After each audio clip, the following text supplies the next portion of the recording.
Les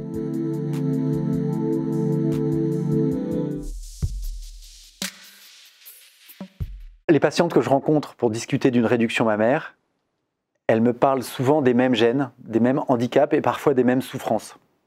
Physiquement, une forte poitrine, c'est des douleurs d'épaule, des douleurs de dos, des douleurs de sein. Mais psychologiquement, c'est aussi une perte de féminité, ou en tout cas une diminution de leur féminité.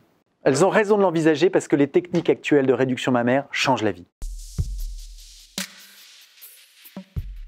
La diminution mammaire, c'est une intervention vraiment importante et qui est demandée chaque semaine. Pourquoi? Parce que c'est un vrai changement de vie, c'est un projet de changement de vie. C'est une patiente qui se redresse dans la vie. Vous changez le quotidien d'une patiente lorsque vous lui proposez et qu'elle accepte une diminution mammaire. La diminution mammaire apporte beaucoup aux patientes. Quelques semaines après, elles découvrent cette nouvelle poitrine plus légère qui leur permet de se redresser. Au sens propre, au sens figuré. C'est des patientes qui vont redécouvrir le sport, redécouvrir une nouvelle façon de s'habiller. Et donc, une joie de vivre qui parfois avait un peu disparu.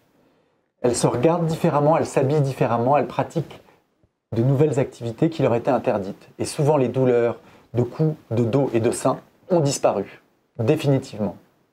Donc c'est une intervention qui leur apporte beaucoup, mais qui aussi apporte beaucoup aux chirurgiens parce qu'on a vraiment l'impression de faire correctement son travail en apportant un vrai plus, un vrai changement de vie aux patientes.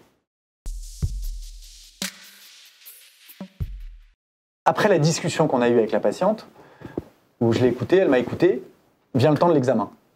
Et ça, c'est un moment assez privilégié parce qu'on change de pièce, la patiente se déshabille devant un miroir et avec ses regards, avec ses mots, elle me montre et elle m'explique sa gêne. Et très rapidement, je vais la mettre à l'aise en modelant son sein, en lui montrant ce que la chirurgie va pouvoir changer. En soustrayant le volume en excès, en dessinant les cicatrices, en lui plaçant l'aréole, la future position de l'aréole, on va très vite dédramatiser ce pourquoi elle est là.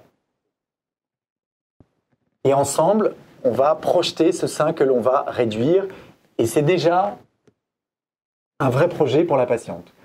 Cet examen, on fait en sorte d'aller assez vite pour pas trop gêner la patiente. C'est la première consultation.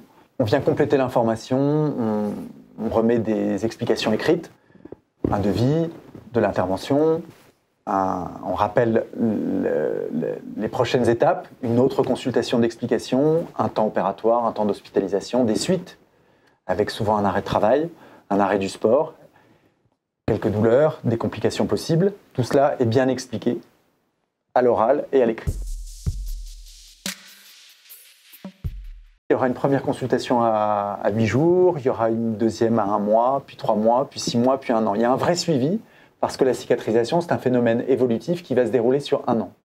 La première consultation 1 mois après la diminution mammaire, elle est souvent très agréable pour la patiente parce qu'elle a plaisir à vous décrire son changement de vie. Elle s'est redressée, elle s'habille différemment. Elle a abandonné son soutien-gorge de contention, elle redécouvre des nouveaux habits, oubliés ou jamais portés. Elle a un nouveau regard sur elle, sur sa silhouette. Elle croise de nouveaux regards sur elle-même. Elle envisage de débuter un sport qu'elle avait abandonné.